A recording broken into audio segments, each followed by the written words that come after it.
Hi there. Thank you very much for playing the Beginner's Guide. My name is Davey Wreden. I wrote the Stanley Parable, and while that game tells a pretty absurd story, today I'm going to tell you about a series of events that happened between 2008 and 2011. We're going to look at the games made by a friend of mine named Coda. Now, these games mean a lot to me. I met Coda in early 2009 at a time when I was really struggling with some personal stuff, and his work pointed me in a very powerful direction. I found it to be a good reference point for the kinds of creative works that I wanted to make. So just to start you off, this is, I think, the first game he ever made. It's a level for Counter-Strike. You can walk around here, by the way. And mostly it's just Coda learning the basics of building a 3D environment. But what I like is that even though he starts from the simple aesthetic of a desert town, he then scatters these colorful abstract blobs and impossible floating crates around the level. And of course, it destroys the illusion that this actually is a desert town, and instead this level becomes a kind of calling card from its creator. It's like a reminder that this video game was constructed by a real person. And it kind of makes you wonder, what was going through his head as he was building this? This is what I like about all of Coda's games. I mean, not that they're all fascinating as games, but that they are all going to give us access to their creator. I want us to see past the games themselves. I want to get to know who this human being really is. And that's exactly what we're going to do here. So, it's 2008, Coda starts making these games, and he never releases any of them. He doesn't put them onto the internet, he just makes them and then immediately abandons them, and they sit on his computer forever. And I think he really understood this image of himself as a recluse. At one point, he jokingly renamed his computer's recycling bin to Important Games Folder. So, this was just how he worked. He tended to crank them out one after the other without even really pausing to try to understand what he had just made, until suddenly one day, he just stopped. In 2011, that was it. He made his last game, and then he hasn't made another one since. And that's why I've taken this opportunity to gather all of his work together, is because I find his games powerful and interesting, and I'd like this collection to reach him, to maybe encourage him to start creating again. And if the people like you who play this also happen to find his work interesting, then I'm sure it'll just send that much stronger of a message of encouragement to Coda. So thanks for joining me on this. If you have a particular interpretation that I haven't mentioned here, or if you just need to get in touch, you can email me at daveywreden@gmail.com. Okay, that's about it for introduction. Let's take a look at Coda's first proper game. As each game is loading, I'll show you the date that it was completed. This first one was made in November 2008.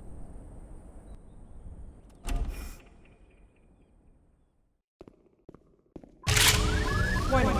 Whisper machine active. Shift destruction imminent. This game is called Escape from Whisper, and it's one of the more generic games you'll see from Coda.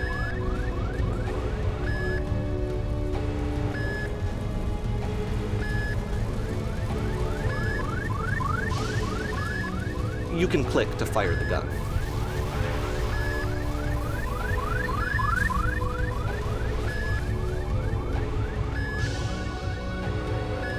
Security call breached. Hostile alien life form inbound. It kinda looks like this game was abandoned mid-development. For instance, you have this gun, which you'd think would indicate that there are supposed to be monsters or enemies somewhere, but then clearly there are no enemies anywhere. You can't even reload the gun when you run out of bullets. But ultimately we don't really know. Maybe Coda thought that actually it was complete the way that it is. And I think that we should talk about his games for what they are, rather than for what they're not. Enemy force neutralized. Begin ship evacuation. I love how you can see the bottom of the universe from this room.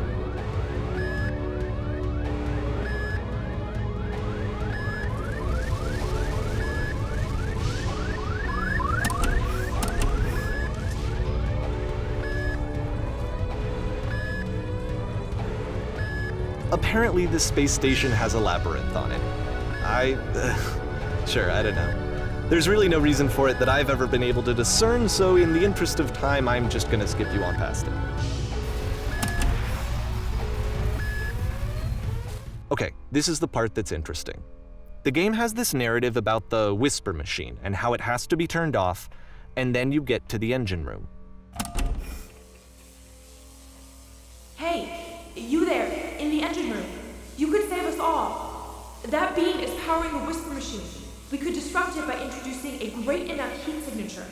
If your body could stop the beam. It's so much to ask, but for all of our lives, would you do it? Could you give yourself?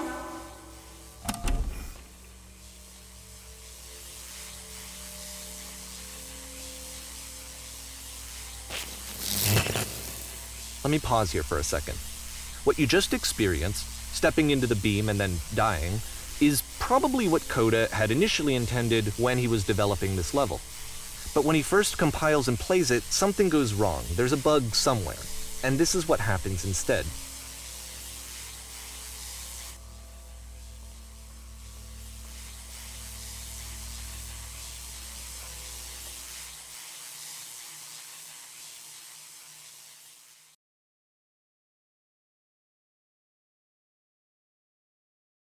The beam causes you to start floating. And this is an important moment for him. Because yes, this is technically a glitch, but Coda identifies something human about it, like how small it makes you feel in the face of this larger chaotic system. Or this floating could be the afterlife, a peaceful place, juxtaposed against all of the hysteria that you've just had to traverse. I don't even know. I have no idea what he was thinking, but what's clear is that after making this, something lodges itself in his brain. He wants to do more of these really weird and experimental designs. So he stops work on this and moves on to a stream of tiny little games that go in all sorts of directions.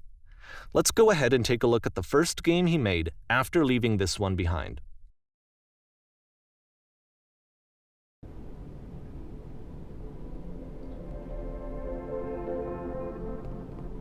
Yep, in this game you can only walk backwards.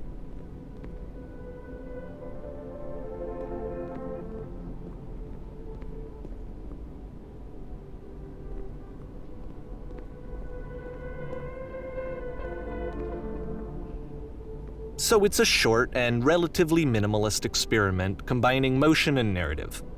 It is less advanced than the previous game, but actually it seems to be more focused, more complete. Coda's trying to give it a unique voice rather than simply basing it on a pre-existing trope.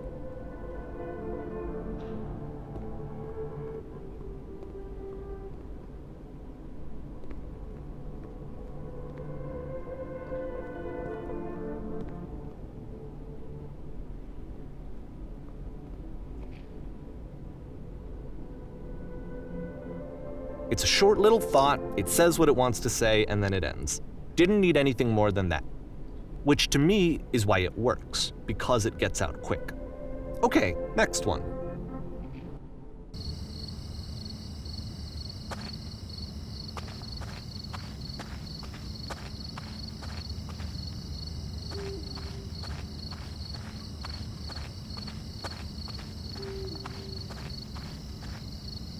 And that's it. Okay, the meaning of this game won't be clear just yet. Please be patient with me for a few more games, and I promise you'll see what makes it interesting. Oftentimes, Coda would put bizarre titles like this one at the start of his games. I wish I'd known him at the time that he was making these early games. He would really only talk to me about his work as he was making it. Once he stopped work on a game, that was it. It was dead to him. And I don't agree with that at all, but what are you gonna do?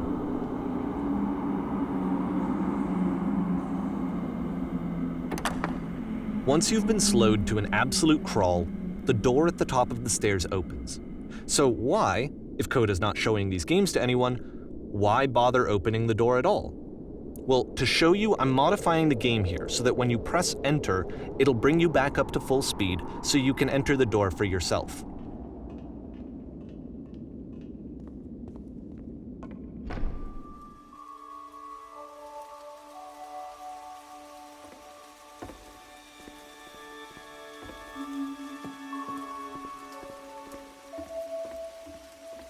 A room that's warm and nice and filled with little ideas for games.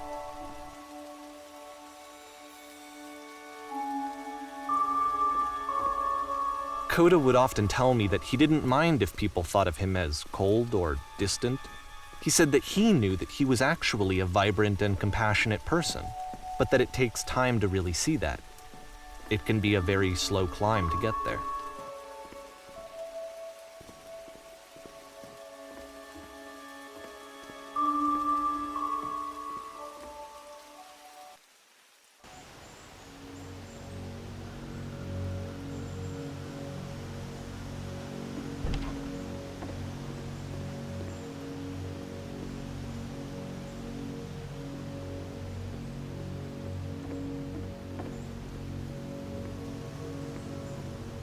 Well, this is new for Coda. It's an actual puzzle. Go ahead and see if you can solve it.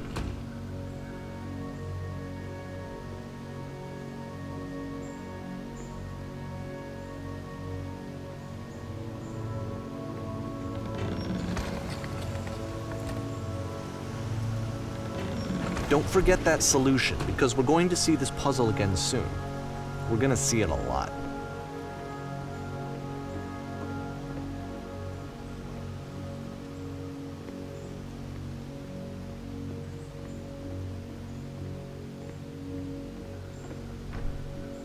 So that seems to be it, right? You walk down a corridor, you solve a puzzle, you get to the end. Simple enough. All right, now I'm going to modify the game again so that when you press enter, it'll remove all of the walls from this room.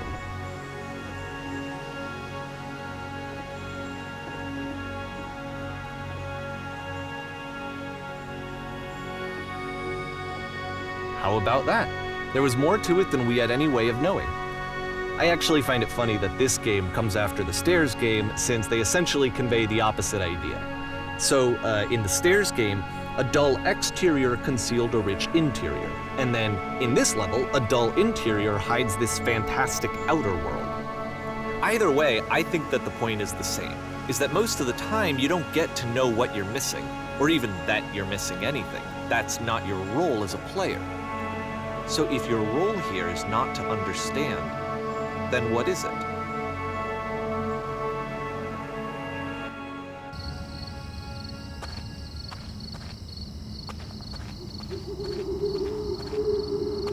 Aha!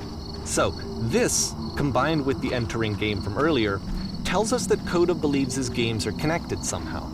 It could even be that the Stairs game and the puzzle game are literally connected in between this and the entering game.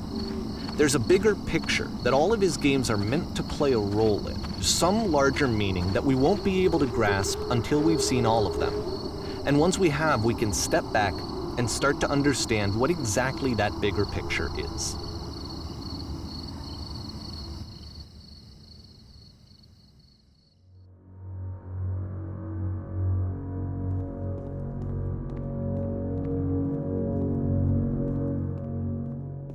Let's talk about video game development for a second. Every video game runs on what's called an engine, which determines what the game can and cannot do. So in other words, the engine is a set of tools for game development. To make all of these games, Coda is using an engine called Source. Like all engines, Source has certain things that it does well, and it has certain things that it does poorly. One of the things that it does very well is boxy linear corridors. That's why so many of Coda's games are set in these large, flat, empty rooms, is just because he's working with what the engine does well. The tools available to the creator shape what kinds of creative work they're going to end up making. You might consider paying attention to the architecture in Coda's games to notice how they seem to stem from an engine that's very good at producing linear, boxy corridors.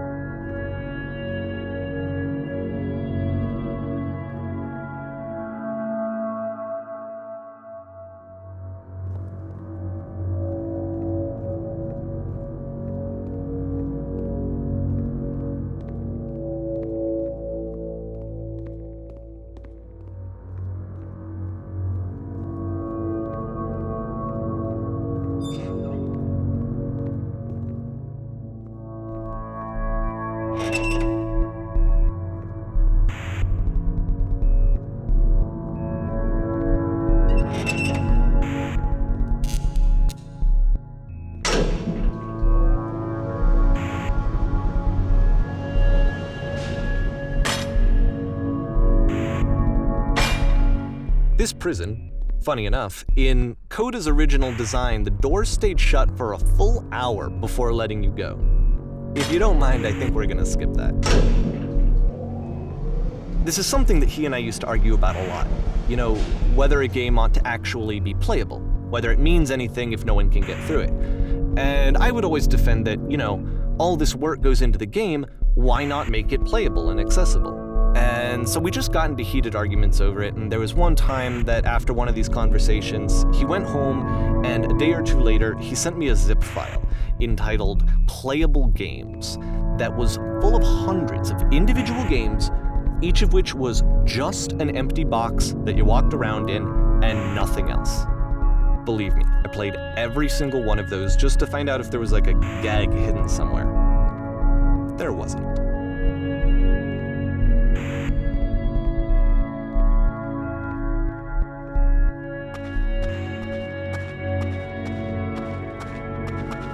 It's the puzzle again, with the exact same solution as the last time.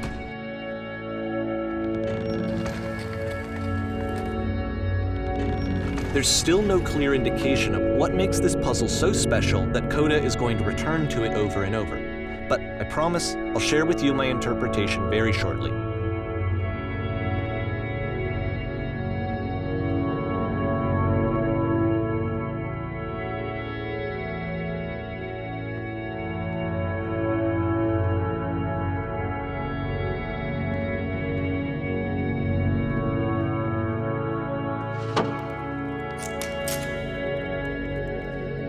Here, Coda begins using a kind of dialogue system that he fashioned out of the engine's chat capabilities. Use the 1, 2, 3 buttons on your keyboard to respond.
And so we make one last descent down to the final floor of the level.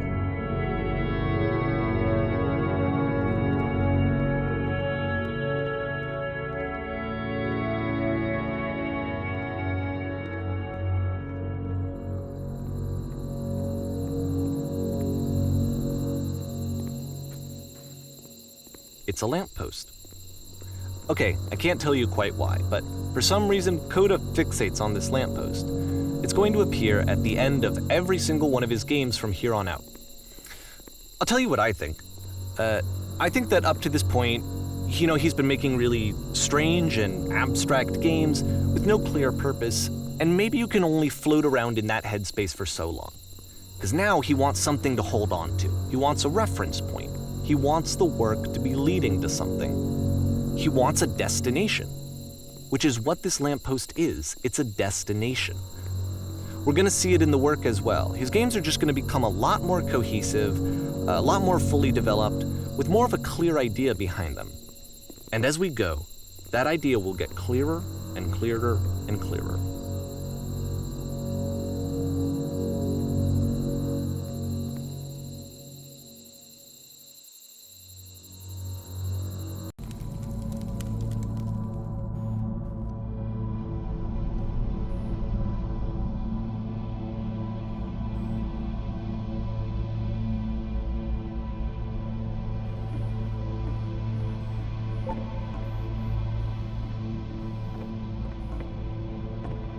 So first off, I'm sure you can deduce this, but this game is not connected to the internet.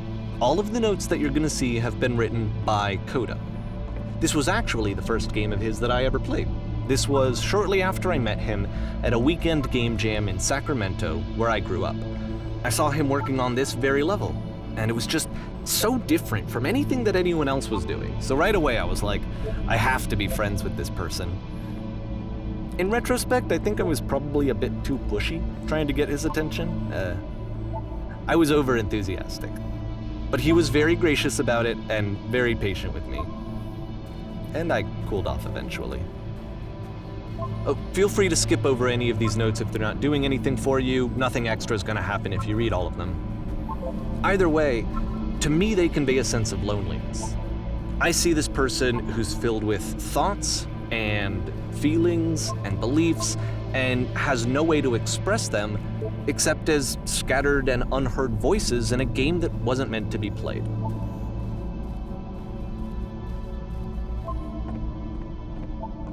But it's ironic, isn't it, that in playing this game and seeing how alone Coda often felt, that we get to know him better and actually kind of connect with him.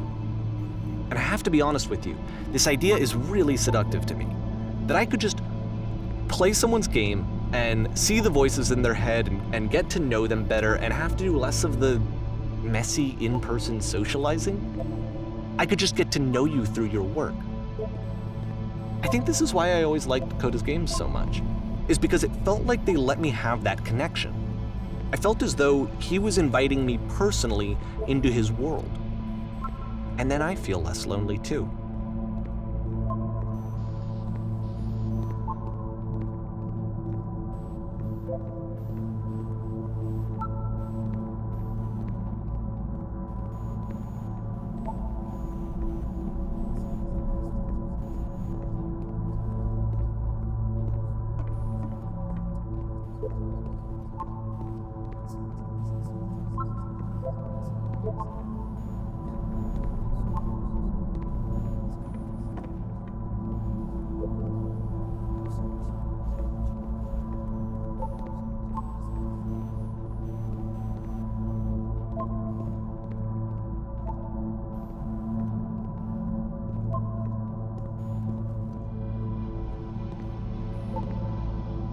At the end of this level, we're going to see the puzzle again.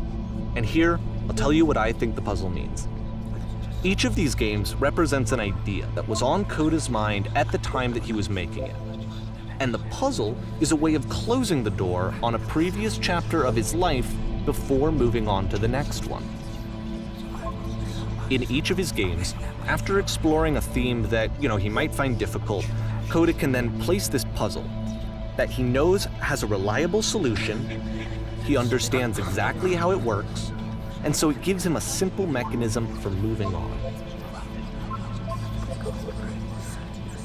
And because there's this dark area between the doors, a space between spaces, before you move on, you get to pause. Just for a moment, a few seconds to reflect on and let go of the events that led you here. To step back and connect the pieces together, to grasp at that elusive bigger picture.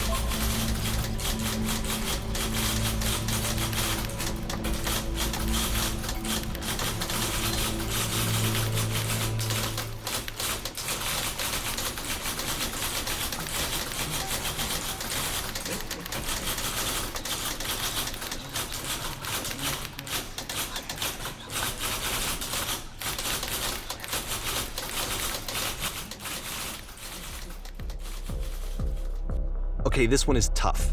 It's gonna kind of just spin its own wheels for a few minutes. Hang with it.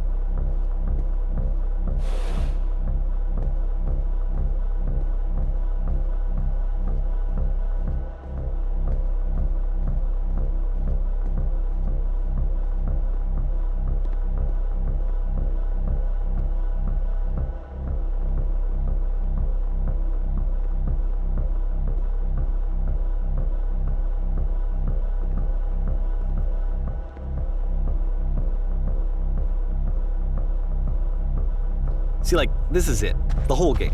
And there's nothing that's particularly interesting about it. You just walk to the end of a hallway. Except, for some reason, Coda gets really fixated on this prison that has all of this modern furniture. And I don't know why, but he decides he needs to revisit this prison. He's gonna start over, use the same assets, turn it into something else. Okay, cool. Here's version 2.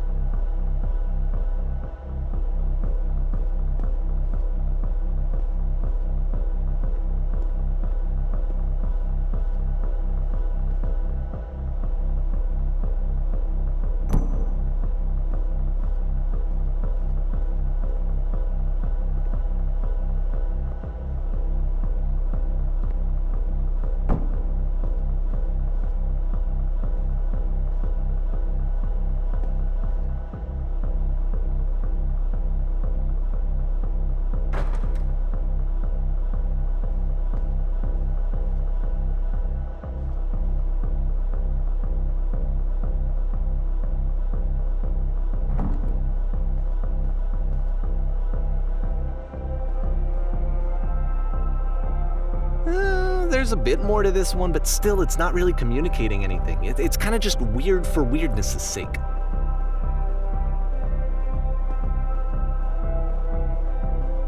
So okay, he throws it out and starts over. This time he comes at the prison idea from a different direction.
And of course, now the table is gone and you can't begin the chain of events to escape.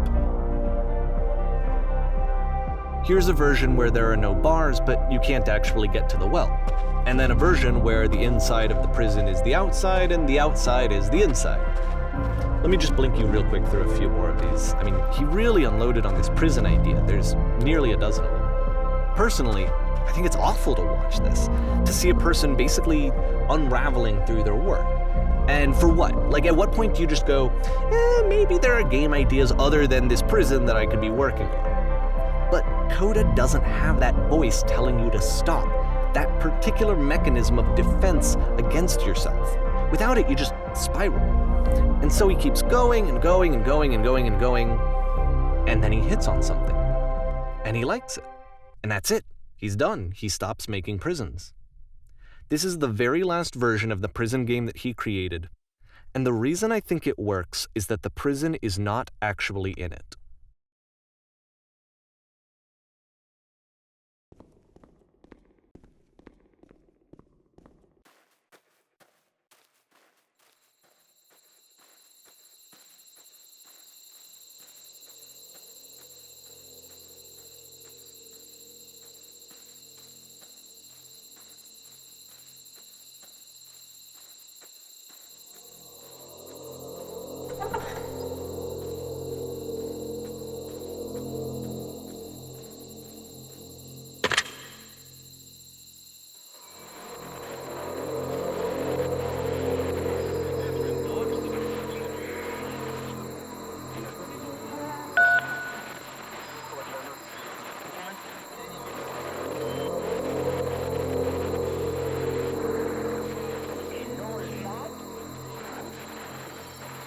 It's a conversation. And so this is what Coda wants, is to be able to talk to someone, to share what's on his mind, and to get some good advice from someone who knows. But the irony is that even in this scenario, you're still talking to yourself. You know, all of these games so far are Coda talking to himself.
I can see why he considers this a fitting conclusion to the prison games. After all of the obsession and frustration, just to be told by someone you can trust that things are going to be okay. Wouldn't that be nice? So what would it look like if Coda wanted to make a game about talking to someone other than himself?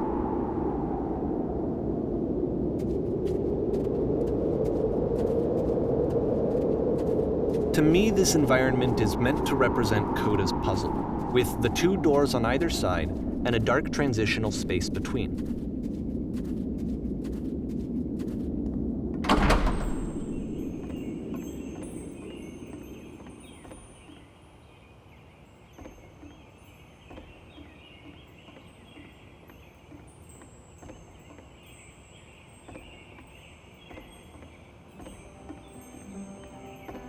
You'll notice that the quality of the art is a step up from previous games, including this new and improved chat system, which he started using from this point on. From here on out, he begins putting much more effort into the visual polish of his work, and this particular game took 2 months to create as a result.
After the intense set of prison games, this house cleaning level almost feels like cleansing.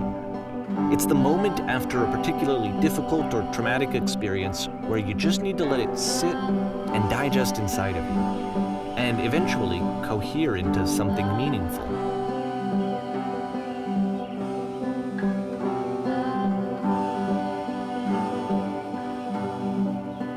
I know that Coda really liked this game.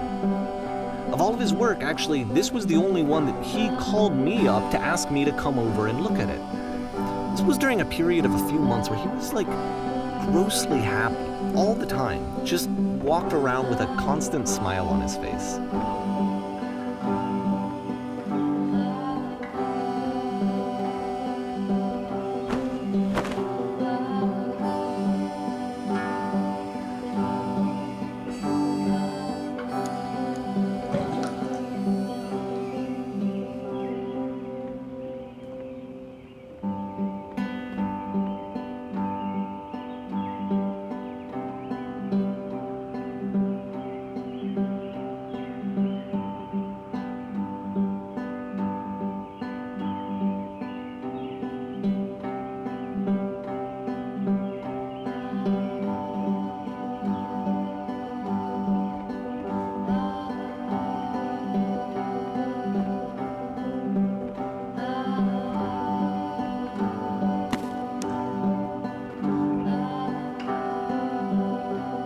I'm glad he made this. I'm glad he found some peace.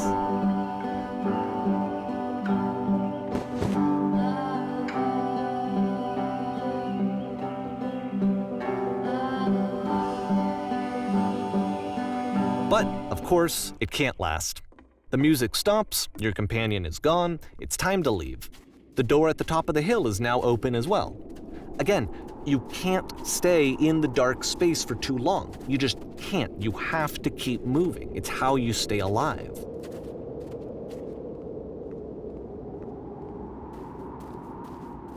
Which is the whole point of the puzzle doors, right? That sooner or later you have to pick up and move. I really thought that was the point of it.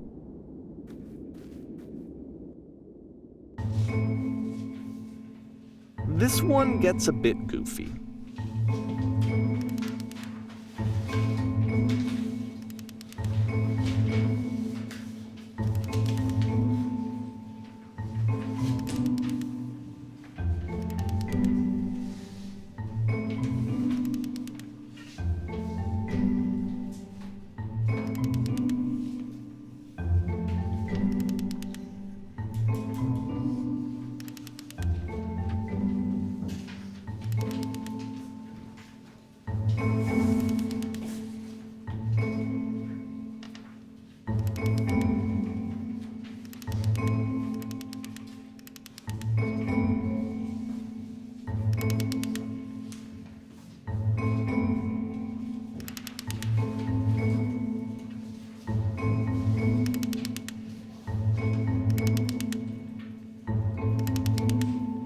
About halfway through the game, the perspective shifts.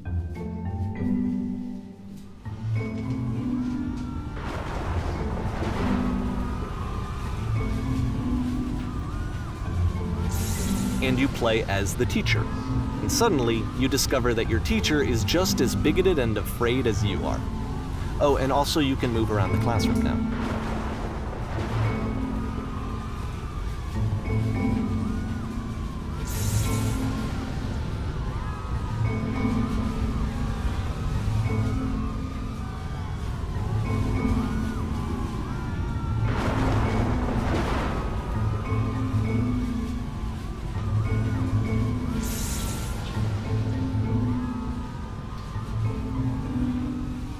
I fell pretty hard for this one. I feel like it's one of the most relatable experiences that you can have. To assume that some other person is perfect and totally fulfilled in every way, and completely miss all of the little flaws that make them painfully human. I think about this game a lot these days.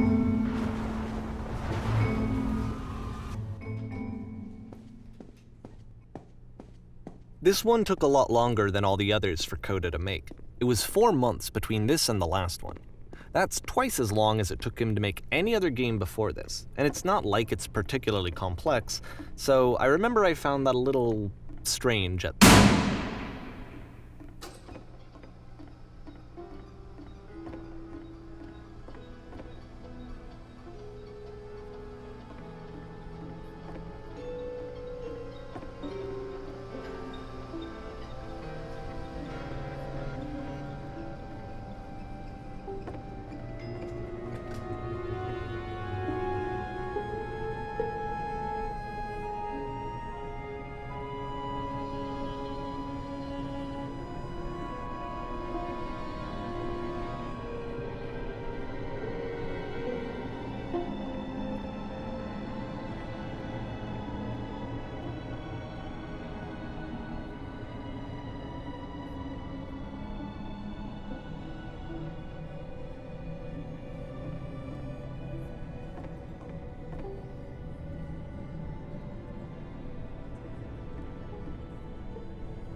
The game ends with this eerie premonition of what's going to happen next in Coda's life.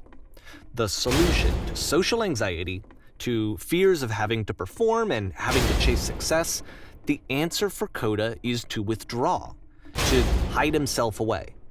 Which is what leads to scenarios like the stairs that slowed you down several games ago, where it just becomes harder and harder to access Coda's inner landscape because he keeps retreating. He just keeps backing away from possible connections to anyone other than himself. And to be honest, I didn't consider it very healthy when I first played this game. It looked to me like he was trying to justify the idea of just disconnecting yourself from the world. And that wasn't what I wanted for him or for his games. Because I feel like a lot of his games are inviting me to connect with this person, to bring him closer. But what can you do? After this, Coda went off and took another 5 months to make a new game.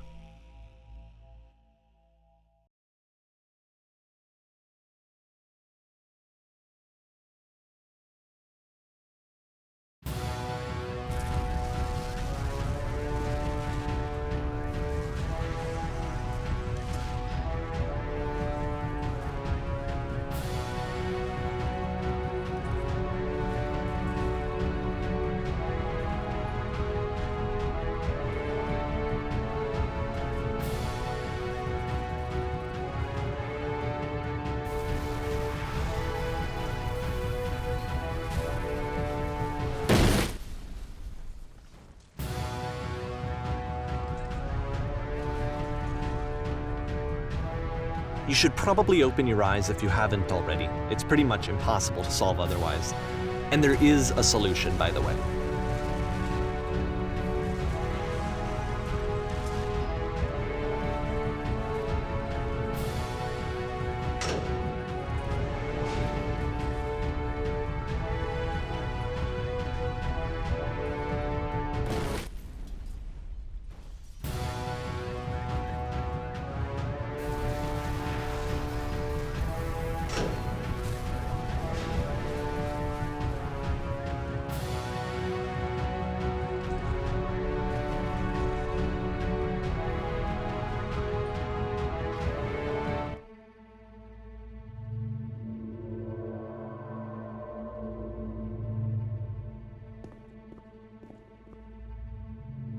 Like I said, I was getting concerned.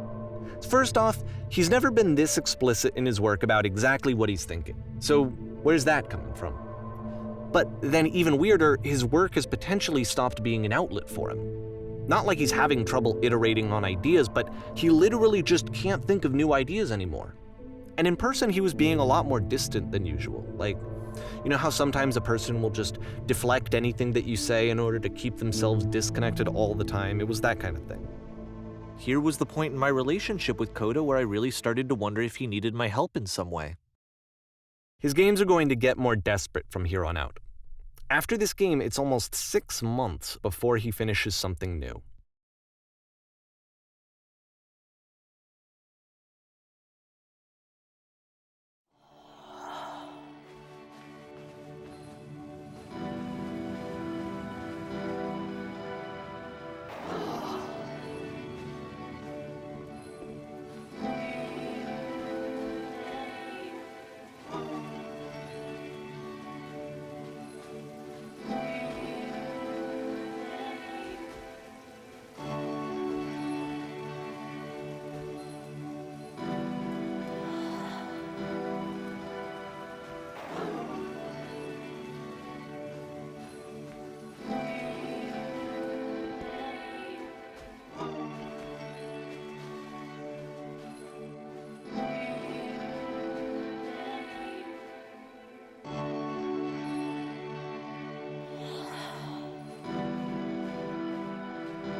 If the last game featured Coda talking explicitly about his creative frustrations, this one turns it up to 11.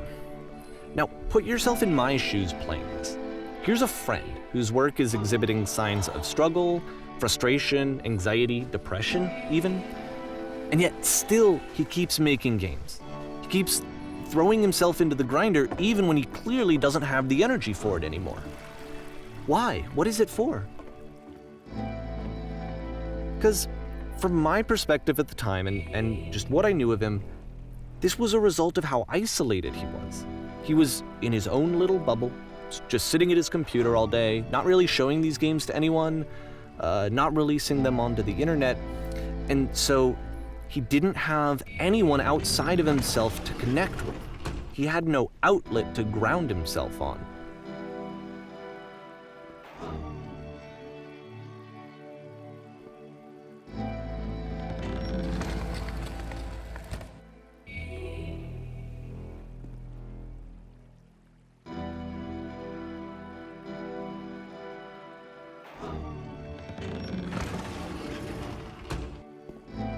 You can't talk yourself out of loneliness. It doesn't work that way.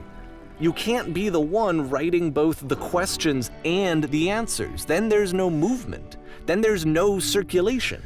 If all of your anxieties are being channeled into your work, then if the work ever fails, you have no backup and you're just going to crash.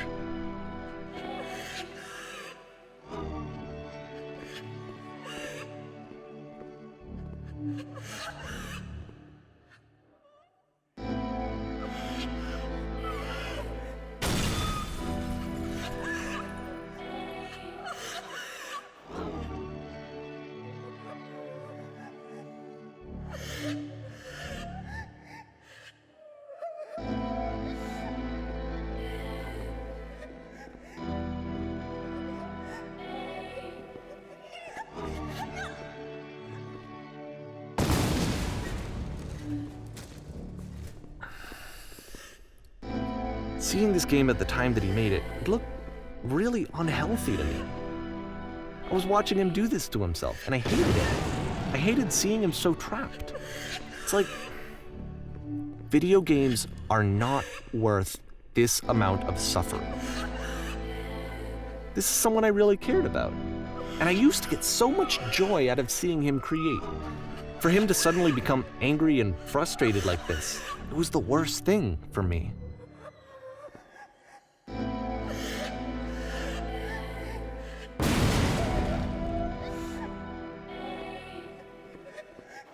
I don't know. This is what I felt at the time. I don't know how else to explain it. I wanted it to stop more than anything. I had never felt so rotten. I needed more than I had ever needed anything for this to stop. But it didn't stop. After finishing this one, Coda takes another 7 months and comes up with a new game.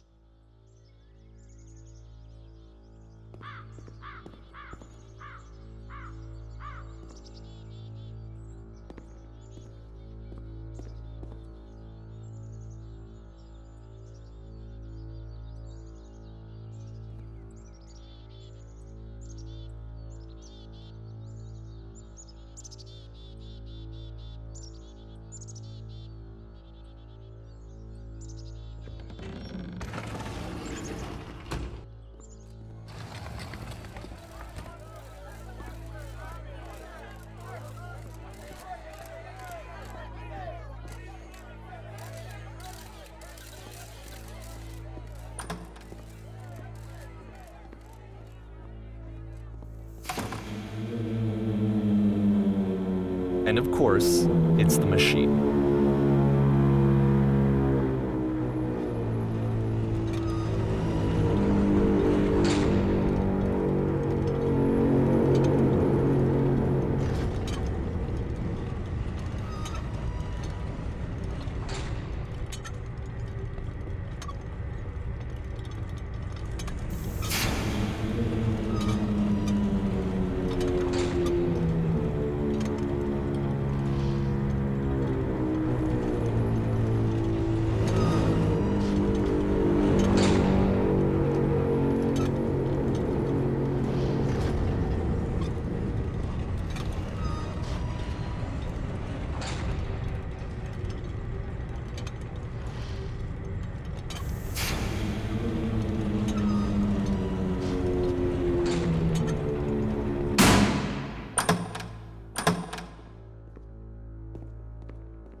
So now the work is becoming self-destructive. And I'll tell you, at the time that I first played this game, shortly after he made it, here's what I'm thinking to myself. I'm thinking that code is stuck in his own head, and that it's having a very negative effect on him, and that all he needs to do is just start showing his work to people, to get some actual feedback on his games. It might get him out of isolation. And so, as I'm thinking this, I realized that I could be the one to initiate it. Because it would never occur to Coda to start actively soliciting feedback, so what if I did it for him? If he could see the difference it would make to have more actual conversations with other human beings, would that bring him out of his mental spiral? Would it give him confidence in himself? Would it bring meaning back into his work?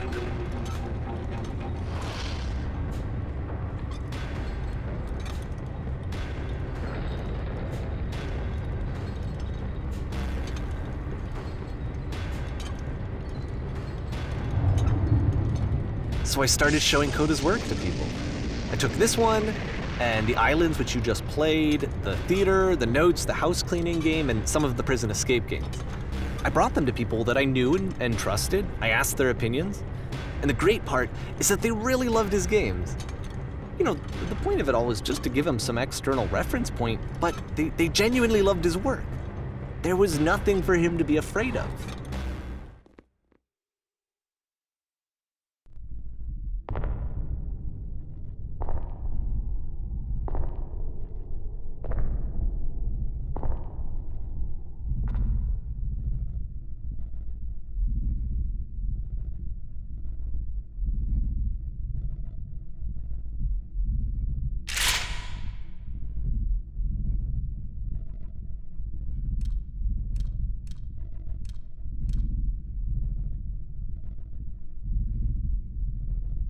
Can you see why I felt like this was the right thing to do? Because it's the thing that I always feel like I need, to be told that my work is good, that I am good. When someone really connects with a thing that I've made, when they see themselves purely in my work, there's nothing that feels better. And I got to give that very same feeling to my friend. I did something, I really felt like I'd done something good, like I was a good person. I felt like there was a friend who was in trouble and was unhappy and maybe didn't like themselves, and I could fix it. If I could give him this gift, maybe I could fix the problem. When they told me how much they enjoyed his games, it was the best feeling. It was the absolute best feeling. It made me feel so happy, so beautifully, beautifully happy.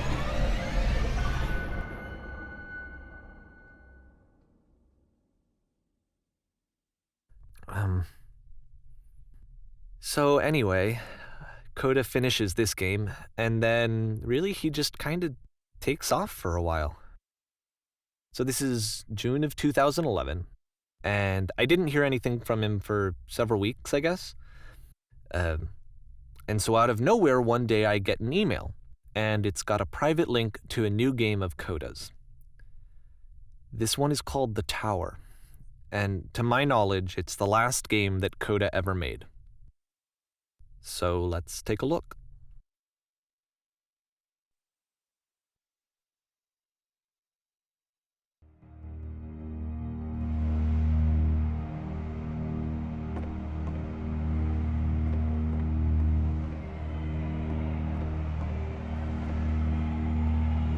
And this is where I have trouble saying anything meaningful about Coda's work. Because more than anything else, the tower just feels distant. It feels like it's trying to distance itself from the world. It's a very cold game.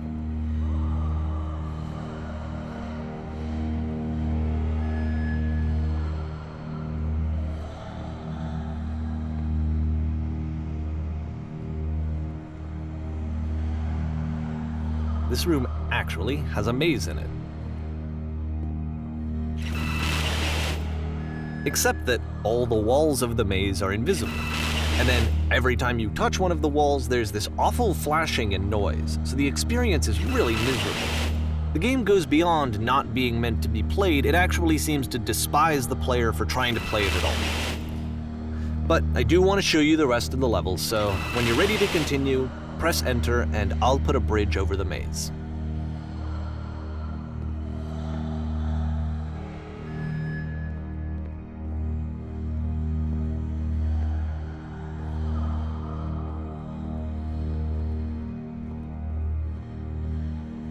And to be fair, it's not like this is the first game that's needed some modification to be playable. Like the house cleaning game.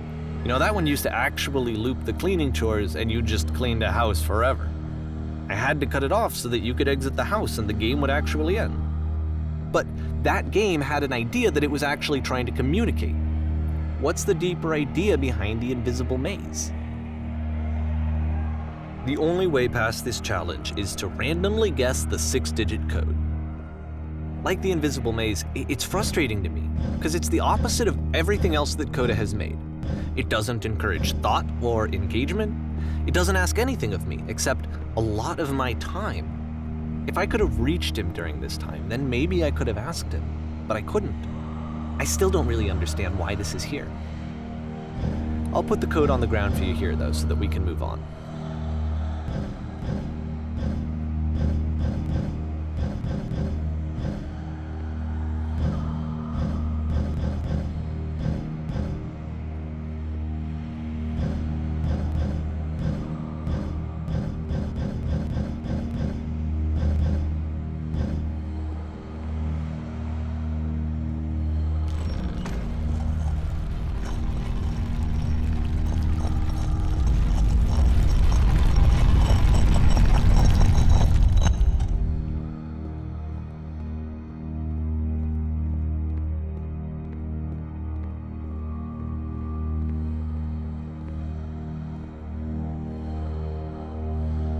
The switch to open this door is actually on the other side of the door, meaning that it's literally impossible to solve from this side. So even if you somehow brute forced your way through the first 2 challenges and you got to this point, there's actually just no way to progress. And it's scary for me, the idea of Coda cutting himself off entirely, just saying, you know, that's it, that's the end of the conversation, not giving me any way to fix the problem. I feel like a failure, I guess, when I can't fix the problem. But I can open this door for you, so let me do that. Was I a failure for not understanding this game? I mean, I don't know why I would be. It's not like everything needs to have a solution, but I feel it somehow. I feel like I failed, and I don't understand why. I remember, it's June of 2011. I'm playing this for the very first time, and as I'm playing, I'm thinking to myself, I don't know this person. I have no idea who this person is. It wasn't the guy I knew, it wasn't my friend. I had come to so many conclusions from looking at all of his work up to this point, and then suddenly none of them... I had been trying to, though. That was the thing. For years, I was trying to get to know him, to understand who he actually was and what he stood for.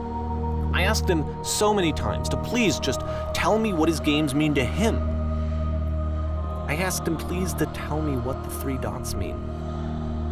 And he wouldn't.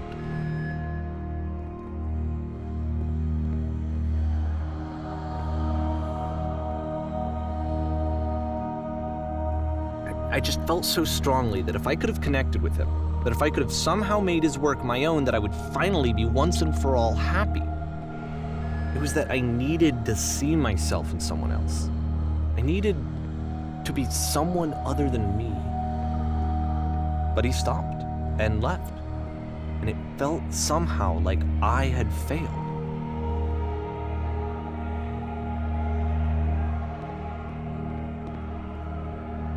Where did I screw up?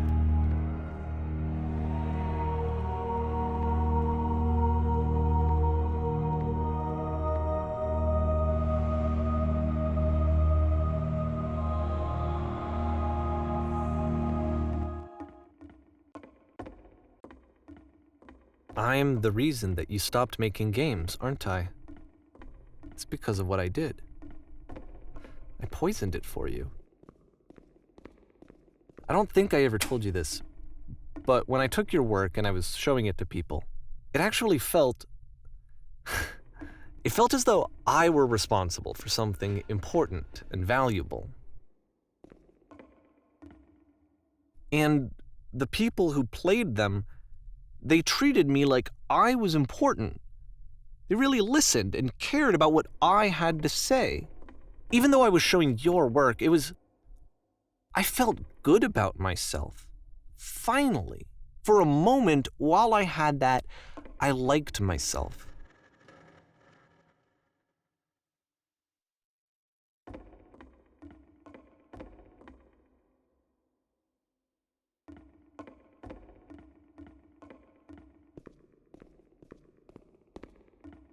And then you stopped, and I didn't have anything left to show people.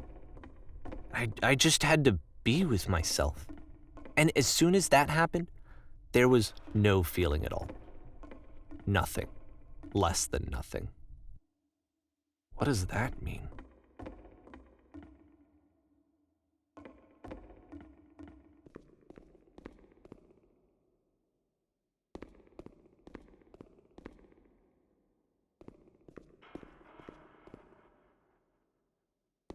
I'm afraid that I did something really stupid because I don't like myself.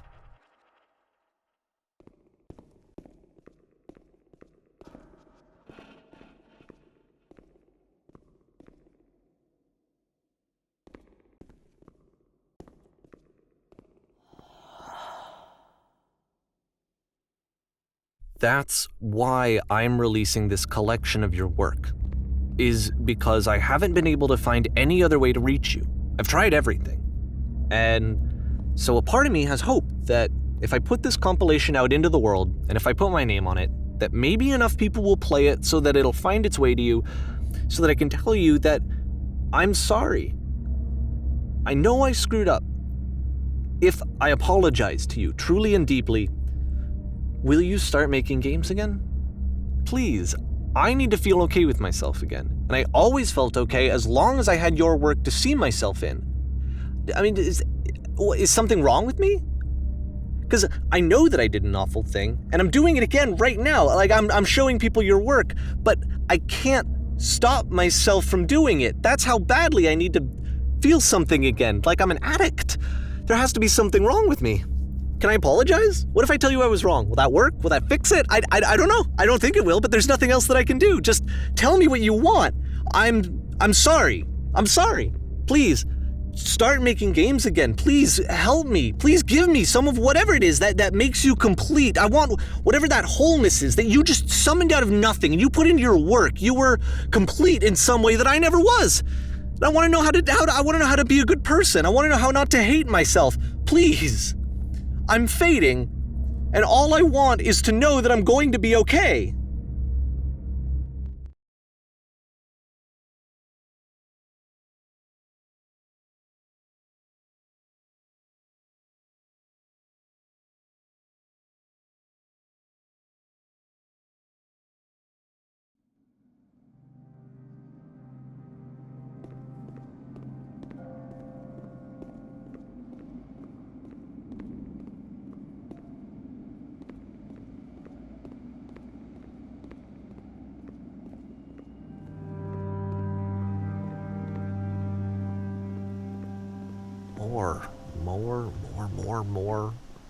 More love, more praise, more people telling me that I'm good.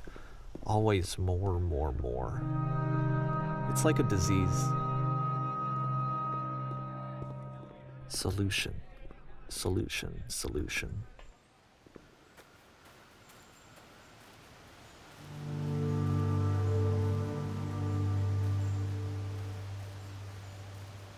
I guess if someone had told me ahead of time that he just really enjoyed making prison games, maybe I wouldn't have thought he was so desperate.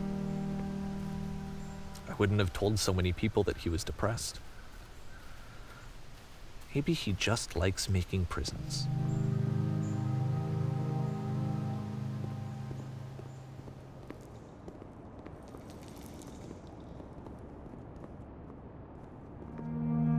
Even now, the disease is telling me to stop. Don't show people what a shitty person you are. They'll hate you.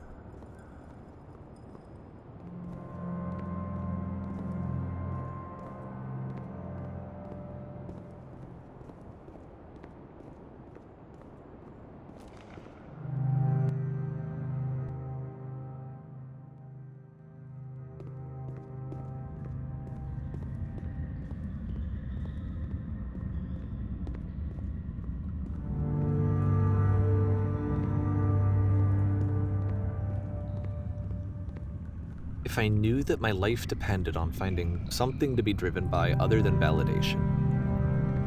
What would that even be? It's strange, but the thought of not being driven by external validation is unthinkable. Like, I actually cannot conceive of what that would be like.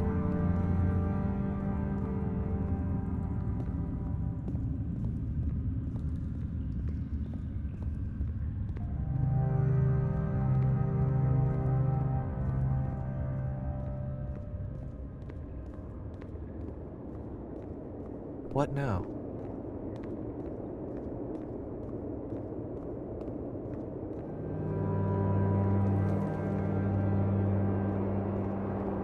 I think I need to go. And I'm sorry, because I know that I said that I would be here and I would walk you through this, but I'm starting to feel like I have a lot of work to do. I have a lot that I need to make up for, and so I'm just gonna... Okay.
sad.